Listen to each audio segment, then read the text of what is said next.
alignment is the key to aesthetics, and the functional equilibrium and the golden section is the key to their production. So rational type and personal type enter into this class. So we apply the divine proportion also to design our treatment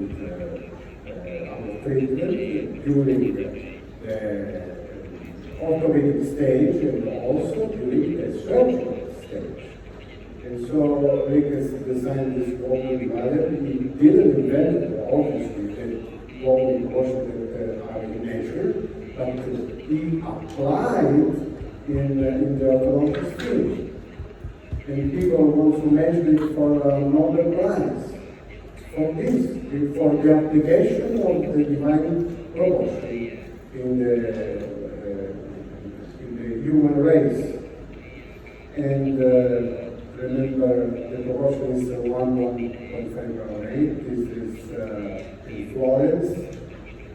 And this equation is well known from the Egyptian and Greek and obviously the Italian also.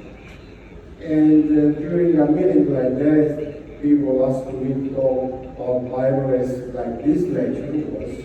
And here Leone was a friend of mine, and I asked me, could I show you the application of the divine proportion? She said yes. So I measured just the face. And I showed the application of the divine proportion. And after a couple of months, she became Miss Italy. So if you want one that I measure, they will have a good chance to become Miss Vietnam. So use the orthodontic surgery sometimes when orthodontic is not enough, like in this case we did, and look the tremendous display of the chin that we see. We haven't good vertical program, but if you look the mandible, it's too long. So here it should be here. Instead, it's here, far away. So he has long mandible. So we designed this, and we gave this design as an architect to buildings. And so we superimpose on the original face, and we will visualize the movement from the surgeon, which is maxillary impaction, maxillary advancement, as you can see, and the mandible set back.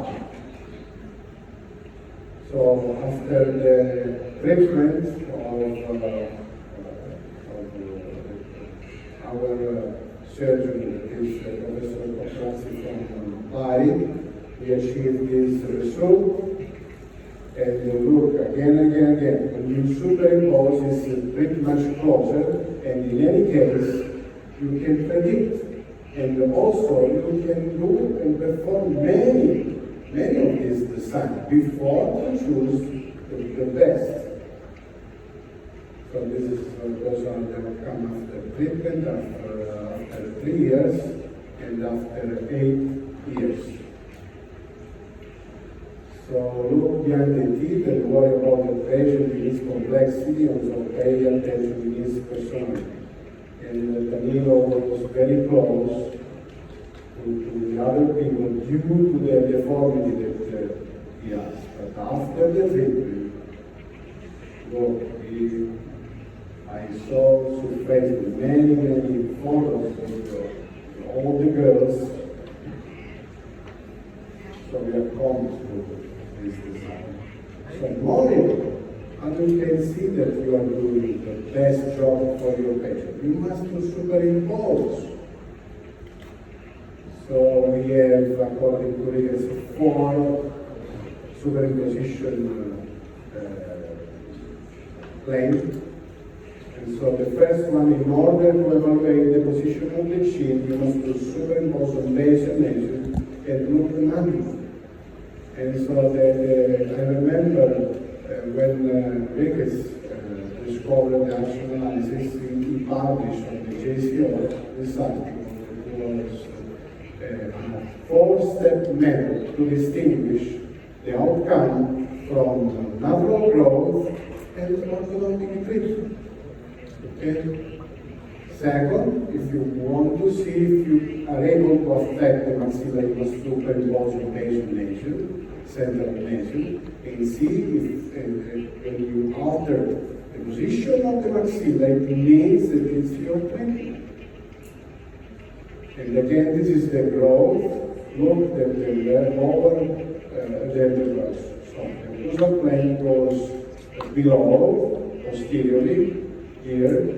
So you want the posterior plane during the growth will develop in this way, okay? And when you look, you can see that this development of occlusal plane is accomplished by less eruption of the lower molar, and all this phenomenon is compensated by the vertical growth of the ramus. If you understand this, you can perform the best treatment for your patient. Principle number 8, unlock the malocclusion and keep it unlocked. So prevention of the anterior interferences is the main factor in preventing natural mandibular course during the treatment. The ideas of the intrusion of anterior tip before retraction and the lower molar cortex stabilization are both safeguards for optimum mandibular control, and they take advantage of growth expression. So rotation of the mandible is visible only for class 3. You can see this case that seems difficult, but the application of this principle with just 2 milligauge, you can achieve the best result. And again, look, this is part class 2, division 2, malocclusion, with very small upper jaw, and just like the use of the 2 Uridic and elastics in order to move a little bit the upper molars back. During this stage, you can wait for the permanent dentition and then details with the brackets and achieve this occlusion very, very easy. And I used to say that here, in this stage, you can use everything you want. Even the lines, obviously. Everything. This is 7-year length. So, correct orthopedic. Orthopedic correction entails change made other than those of natural coincidence. Bone, nerves, muscle, connective tissue, and epidermal tissue are all concerned in the concept of orthopedics. Maxillary alteration of permanent patients has been proved possible in all directions. Mandibular remission is considered possible, but stimulation long-term beyond the natural potential needs to be proven. So orthopedic reactions are easy. The younger the patient, so treat early, in other words. So mandibular rotation is considered possible. Lowering the occlusal plane causes vertical growth of the ramus and the form of the spectrum of the chin, and steeping the posterior occlusal plane causes pure vertical growth of the ramus and backward downward displacement of the chin. So this is by definition of orthopedics, that is skeletal, neuromuscular, connective tissue alteration. Is not just a skeletal movement or a skeletal content. This is what we think. So all this is orthopedics. So when you alter the upper jaw or the lower jaw, the base, this is orthopedics. All this that is inside the mouth is orthodontics, and to me it's a lot. So it's the alteration of the intercalaveral process. And Here you can see Christina.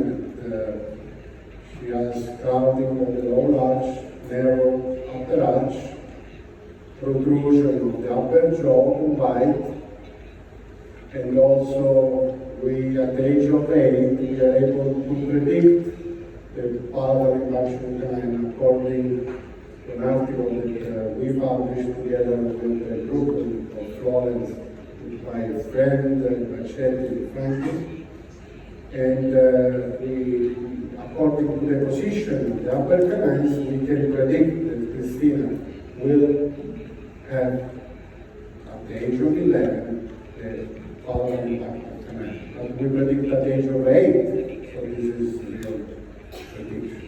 And if you can see the alteration of this oligofacial pattern, with the inclination of palatal plane here, the oligofacial pattern, so the mandible goes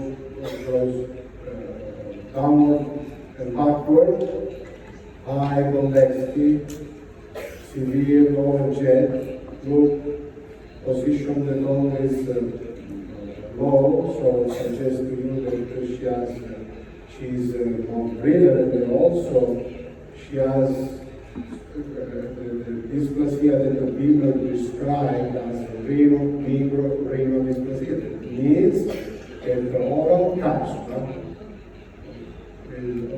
is pushing the nose upward. So she has a big function of the mouth, of the oral environment, and the poor function of the nose. It's not a computer, this is the computer, suggests for extraction for air, that is one part, not two parts. Okay.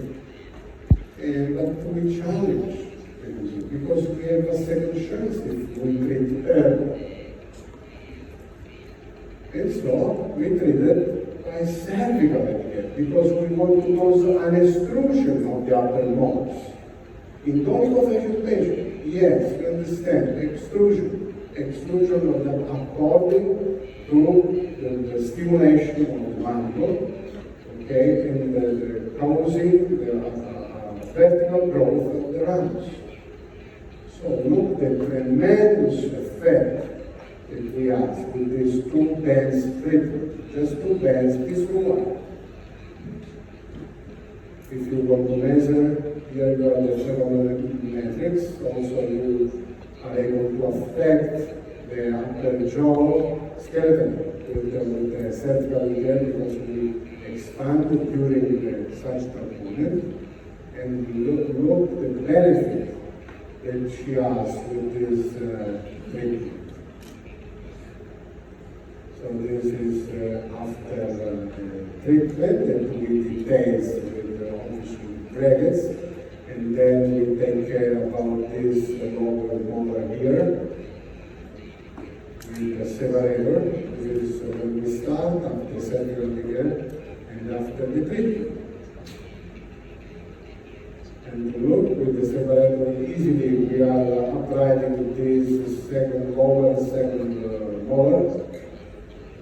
So Christina, you can look through the nose. This is the microrenal dysplasia.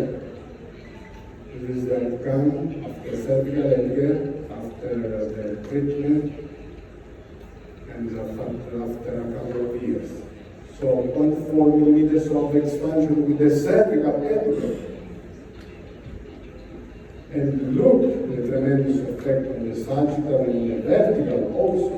Look as we affected the occlusal plane, here the convexity, we close the bite, and look that we cause an anterior rotation of the mandibles, just 1 degree, but it's okay. We don't want to correct the facial pattern. She is dominant, so the facial pattern is a characteristic, is not a pathology. We want to maintain this facial pattern, but we won't give her a proper function. We are talking about function. And this is after 4 months, 8 months of treatment, 2 years and 7 months, and it's stable, as you can see here. And look the position of the ceremony that was improved after just the application of 3 years and 10 months. Perfect. This is my PhD thesis that impressed me a lot, and I compare 42 treated patients with the 37 controls that Pacetti and Franti gave to me from the University of Florence. And look, this is the growth. So this is not me, this is the growth. Okay, class 2, okay, according to Riges and also Sato and Bjorn. But when you treat with the cervical headgear, you cause an extrusion of the upper molar and an intrusion of a lower molar. You flat the occlusal plane. And how is possible that through the extrusion of the upper molar, you cannot cause any mandibular rotation? Because you stimulate the vertical growth of the lungs. And also should explain this phenomenon. And so this amount of growth compensates the extrusion of the upper molars. And this is the key of the success in the class 2 treatment, if I well understood. So it's not me, and here there are plenty of dictionaries. Obviously, this was the first, and at that time, didn't know the reason, but I suggest to you to look this paper brought by Bonrid, that he compared the outcome of the treatment of the cervical headgear, eye wound, and mandibular advancement and control, and he noticed that in the cervical headgear group, there is the vertical growth of the lungs is double when you compare with the high pull headgear. Look how many others. Many. And then this is from the University of Illinois. My friend Opperman and Ricky Garcia, Fabio Sanchez, published this paper when they compare cervical label versus eye. This is me with the same patient of my PhD, this time to Professor Capriolo from Subia, and we saw the same outcome. There was a scientific counterclockwise rotation of the mandible. And again, here we want to compare cervical versus eye wound, the upper molars, the extrusion, okay, of the upper molars lowering the occlusal plane. And here we want to compare the cervical headgear group with the cervical headgear group plus the utility arch that we use just when we want to improve the lower incisors in order to prevent interferences of the anterior portion that cause posterior rotation of the mandible. And we saw that you can affect more with the cervical headgear group plus the utility arch occlusal plane, lowering the occlusal plane. And then we have the control group, so we asked to Nelson Open to give us the group with the eye wound headgear. So we compare eye wound, cervical headgear controls, and we saw that the cervical headgear have a great effect, okay, in the vertical dimension when you compare with the eye wound group. This is published a couple of days ago. And so this is the legacy of field. Look, back in 1952, Ricketts didn't know that time. He said, okay, we treated with cervical headgear, and some patients, we don't know why, but some patients, they have this growth when the condyle goes upward and forward, the sheath goes forward. When the condyle goes backward and a little bit backward, the chin goes back. So we want this kind of growth in class 2, okay? And so we want to avoid this kind of response in class 2. And this is Bjork. Previous analysis in the Bjork paper that showed same thing, same picture. So it's called the decompression theory. What is the decompression? It's that according to Frussman, that the growth of the condyle is the anterior superior portion of the condyle. If you decompress the condyle, you allow the growth of the mouth downward and forward. So this is from one of my students, but I to prepare this. So first, you want to extrude a little bit the upper molars, and you want to affect the jaw, and this way you must prevent the anterior interferences, and this can allow you to obtain vertical growth of the ramus, and this way the condyle can grow upward and forward. And according to this, the chin can grow down and forward.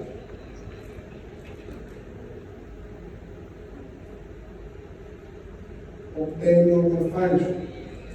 Major dysplasia makes dental compensation and muscle adaptation more difficult. 4. So, first consideration is consequently the achievement of the skeletal harmony through orthopedics.